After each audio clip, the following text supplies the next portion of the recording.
এই মেয়েটি তার বয়ফ্রেন্ডের কাছে আসতেই লোকটি বলে, কি অবস্থা তোমাদের? তখন এই মেয়েটি বান্ধবী বলে, আপু এটা দুলাভাই হয়।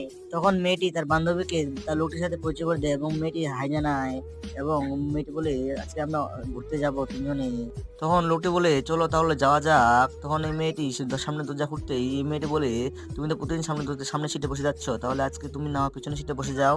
তখন মেয়েটি বলে, ঠিক আছে। তো মেয়েটি তখন সামনের সিটে বসে এবং এই মেয়েটি বসে পিছনের সিটে। তখন মেয়েটি বান্ধবীর সামনের সিটে বসতেই ছেলেটিকে বললে, আমার খুব পানি পিপাসা পেয়েছে।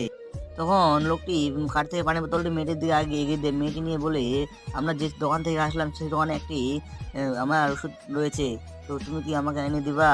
তখন এই মেয়েটি বলে, আচ্ছা আমি নিয়ে আসতেছি। তখন এই মেয়েটি চলে গেলে এই মেয়েটি লোকটির সাথে কথা বলে এবং প্রশংসা করতে থাকে লোকটির। তখন তার বান্ধবী সম্পর্কে বিভিন্ন কথা বানানো বলে থাকে এবং মেয়েটি লোকটির হাতে হাত রাখতে লোকটির হাত সরিয়ে নেয়। তো বন্ধুরা, এই প্রক্রিয়া হচ্ছে তাদেরকে। আপনি যদি আপনার আমাকে ভালোবাসে থাকেন, লাইক কমেন্ট ও শেয়ার করবেন। ধন্যবাদ।